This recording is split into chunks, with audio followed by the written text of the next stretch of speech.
This video is going to show how to set up a Howe Model A sewing machine for sewing, as well as demonstrate using two original Howe attachments. But first I need to correct a mistake made in the first video about the restoration of this machine. In it, I talked a lot about the bright colors of the mother of pearl inlays.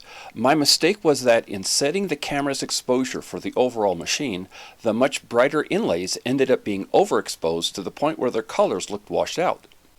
Here are a few clips showing a little better what they look like in person. In reality, the colors and rolling effect are even brighter and stronger than seen here. But enough with artwork, let's do some sewing. First up, winding the bobbin itself can be a problem because the bobbin winder on the Howe Model A sewing machine wasn't on the sewing machine. It was cast into the treadle arms underneath the bed of the machine. The only way you're going to be able to wind this bobbin, unless you have an original Howe treadle base, is to hand wind it, or fortunately it's a fairly standard length. If you have another machine that winds long bobbins, it may fit in there.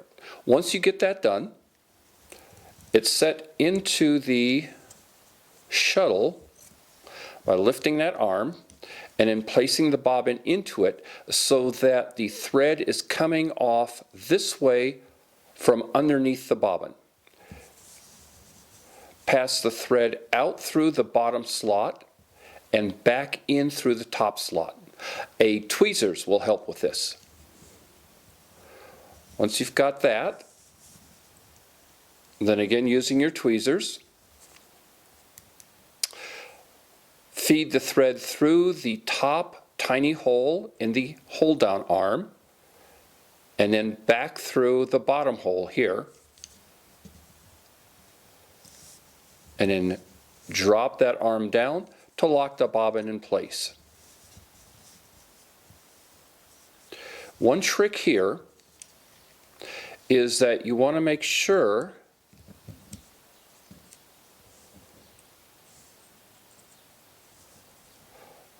that you take the thread from this hole and pass it underneath the thread that crosses the shuttle. Otherwise, it's going to bind up on it.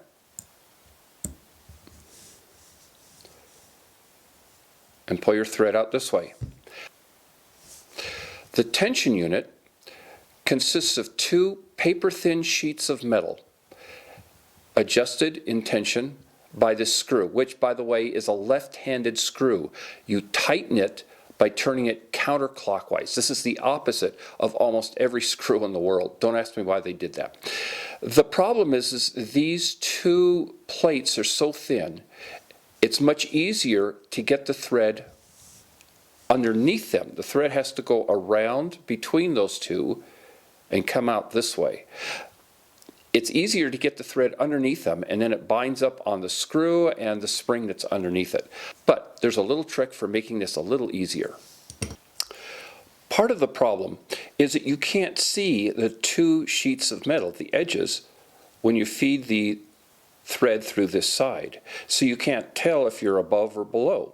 But if you rotate the shuttle slightly this way, if you have close-up glasses, you can see the gap between the two plates through this little notch in the side of the shuttle. So what you do is you take the loose end of the loop and get that wedged in between the two plates, pull this tight so that the thread follows around through the two plates, and then pull the loose end that way so that it snugs in between the two plates. This makes it a lot easier than trying to guess where the thread is and feeding it around this way. Okay, now I've done it. There's the loose part of the loop. Now I'm going to pull this way and snug it in. And there you go. Sometimes using a toothpick to help guide the thread around will be useful. Finally, using your tweezers, take the thread and pass it through the inside to the outside through this hole. Like that. And that's it. To insert the shuttle, rotate the drive wheel so that this finger, which locks into this groove at the end of the shuttle, is as far forward this way as possible, and then slip the shuttle into place. Apply a little tension to the needle thread and then rotate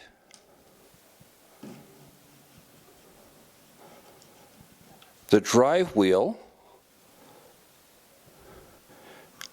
to pick up the bobbin thread. And then just sweep it through to bring both threads up to the top of the machine. Slide the cover plate back in, and you're ready to sew. Begin threading the machine by bringing the thread over, down and through this guide in the top of the mount for the tensioner, forward and under this little guide finger, and then wrap it around the tension wheel.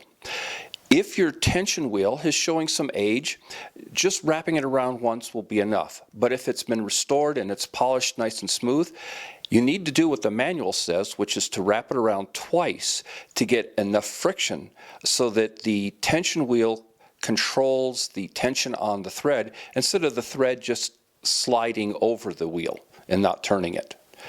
Bring it over and down and under this barrel. Moving this little lip away will help make that easier, because sometimes these are so tight it's difficult to slide the thread underneath it. Once it's under the barrel, bring it up and down over the take-up arm. There's a slot right here for the thread. Bring the thread down from the slot in the needle bar, down and around this pin, over to this tensioning arm, back, down and around this second pin, down through the thread guide right above the needle. Bring the thread down from that thread guide and ease it into this slot in the outside of the needle bar. From the slot in the bottom of the needle bar, bring the thread down between the bottom of the needle bar and this little C-ring that you'll find at the bottom. There's an opening right there. Bring the thread down through that opening and bring it back to run down and then through the needle from left to right. Figuring out what size of needle to use in a Howe Model A is tricky because the needle sizes available when the machine was made 150 years ago are not the same we have today. What I can tell you is that the length of the needle has to be such that from the tip to the base of the needle bar, ours sews very good with 32 millimeters of length. Any modern needle that has enough shank to be held by the needle clamp and give you that 32 millimeters should work very well. And by the way, you want the needle set so that the short groove on the side of the needle is on the right hand side. And that's it. The machine should be ready to sew. To adjust the tension, rotate this knurled knob clockwise for more tension, counterclockwise for looser tension. So let's put one of the attachments that came with this machine and see what it can do. First up, we're going to use the hammer foot. But before I look at that, I wanted to show you the seam guide that came with the machine. It was pretty badly corroded, but a little bit of polishing, and it worked out really good. My one deviation from historical accuracy is that I lined the bottom with some felt. After putting so many hours in redoing the artwork, I didn't really want to run the risk of scratching it. So I hope you'll forgive me for that. To use the hammer, crease about the first 2 or 3 inches of the cloth over to the side. Feed it into the hammer, and I find, with the foot up, and I find using an X-Acto knife or perhaps a pin or toothpick, bring the cloth in to get it started.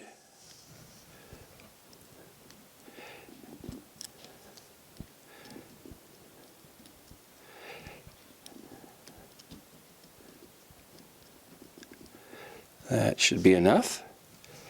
And then lower the foot and cross your fingers.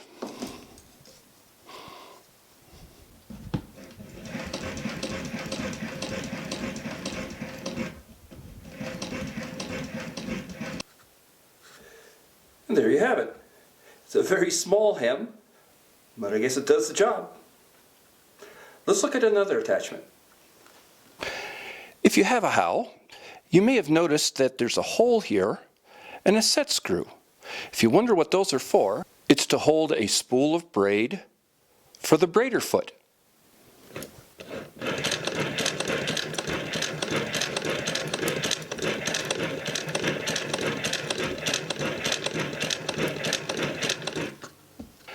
Which might look pretty good if I'd used the same color thread as the braid. This video should help anyone struggling with a Model A Howe to get it running. Thanks for viewing it.